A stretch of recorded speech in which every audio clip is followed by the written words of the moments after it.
Well, friends, welcome to our midweek message. My name is Phil Harrington. I'm the rector of St Mary's, and I want to say thank you for joining us today. I want to explore the question of apologising. And I've been wondering why it's so difficult for so many leaders to admit their mistakes. We've had recently Dominic Cummings trying to justify his actions during the lockdown and finding it so difficult to admit a mistake and say sorry. And I've always wondered whether if he'd have just said, look, I'm really sorry. I made a mistake. I was worried about my family. In hindsight, it probably wasn't the best thing to do. And I've just got to say I got it wrong. I wonder whether people would have been far more sympathetic towards him. And it's the same with our government ministers. They're facing such a difficult time. It's a really unique challenge. There isn't much precedent for them to follow, but it has been so difficult for them to be able to say, you know what, we made some decisions a few weeks back, things have changed, it probably wasn't the right thing to have done, and we're sorry. Again, I think people would have been understanding of that. Now, I don't know whether perhaps a situation that you face is more likely to be in the workplace where someone has made a mistake, a leader, and they won't admit it, or perhaps it's more locally in a community group or organization where someone of influence has made a mistake and they haven't been able to admit that. Whatever the situation is, I've just been thinking more and more over the last few weeks, why is it so difficult for leaders to admit that they are wrong?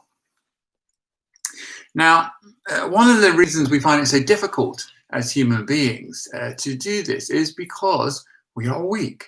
We are desperately fragile. And to admit that we are wrong is to admit that we've made mistakes, that we're not perhaps as capable as we would like to portray. We make ourselves vulnerable in doing so. You know, we are all full of imperfections and limitations, selfishness and sin, as the Bible calls it. So we're always going to get things wrong. Of course we are. But why the difficulty? Now, over the past 4 months of the pandemic, I've just been thinking about the mistakes that I have made as rector here at St Mary's. And I've got a few things to apologise for. The first of which is that obviously we've been doing these messages and we're doing our services online, and I've had to look at myself on camera quite a lot. And it's been a very difficult realization for me that I really am not anything like Damian Lewis, the handsome ginger-haired A-lister in Hollywood. So I want to apologize to all you regulars at St Mary's who've had to look at me from a pulpit or a lectern over the last 4 years. Probably has not been the best experience for you. But I would also like to say an enormous thank you to my wife, Louise, who agreed to marry me all those years ago and has put up with me for such a long time. but more seriously, I do know, friends, I have made mistakes. I know at times we have over-communicated and sent you too many emails. At times we've under-communicated and some of you have wondered, well, what's going on? At times our services have been too long, at times they've been too short, at times they've not had enough sort of music that one group or another like. We have done really well in getting things like our services and home groups and PCC meetings and prayer meetings have all managed to go online, but we've not managed to do Alpha online, and I really regret that, and I want to say I'm sorry that we haven't managed to do that. There's been so much going on, and so I think it's important just to be able to say to you that I'm really sorry. I'm sure that at times you've been frustrated or exasperated with either the communication or being asked to do stuff and things being really busy, and particularly families that have been trying to homeschool and we might have asked you to do the actions in one of our family worship songs, and we've asked at a really bad time, and you've just been like, oh, I can't do this. There are myriad ways that we've made mistakes, that I've made mistakes, and I think it's important to acknowledge that and to say sorry.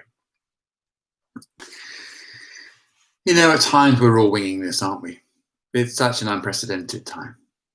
But God's mercy is wider and deeper, and his love for us is stronger than anything that we've done wrong.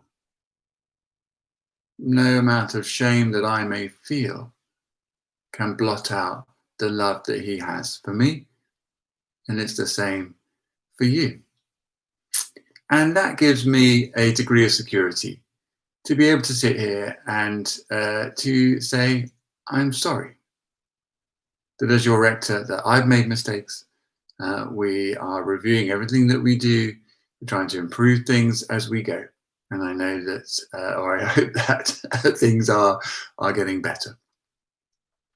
And I hope that in being able to admit my mistakes and to say sorry, it enables you to do the same.